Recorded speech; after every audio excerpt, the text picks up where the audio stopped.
Assalamualaikum. Tak, Amin Bey arkadaşlar biz ilk birlerinizi üç yete turabız. Savat'ta, Savat Gireçeski'de yerlerinde.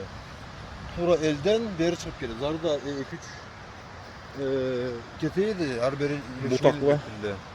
Kere biz Goncanımızda suzlu. Suzda kadar. Hem de nefes şartlarız. Şimdi o unutulma beri alınmak için. Koşulgan cerçili. Koşulgan cerçili. Sol canımızda suçluk vardı. Andan koşulan yaşay. Allah olsa saat çıkıp kalabıza işte. Bunlardan kelet hem de köpte kalabıza kelepti. Kerti su usta demek anla bayağı.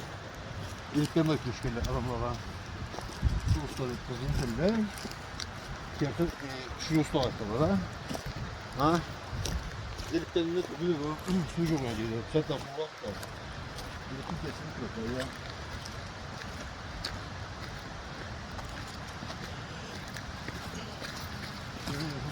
Su uçuk mu bu etin elbine eldeki idili elin içine oram orama. Ne yapaydı? Ha.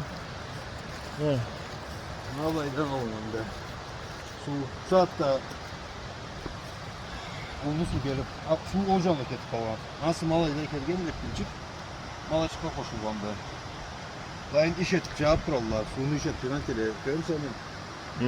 Arı elge bizi kontrol etmeyecek kişiler aramaydı. Elge satta kişiye gerek yok deyse. Hatta gerek değil de. Havayda kişici olası. Suyunu ocağına edildi. Su muayetini de kalacak. Çünkü uzak kalmadılar. Daha çıkamadan arık çıkıyor şimdi suyuna. Elekten çıkıyor malayda ketkenler.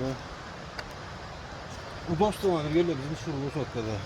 Üyden baş qava arbasını alınıb və su uçub barat deysə. Suyu da al. Eski de jul.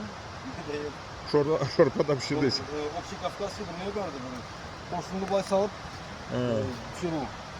Kesek su uçma alıplardan. Bu belki başka yerler üstünden bolu. Bizim kadar şeyde su bulhandı. Su ustava etkenlə deysə. Su ustava etkileniyor.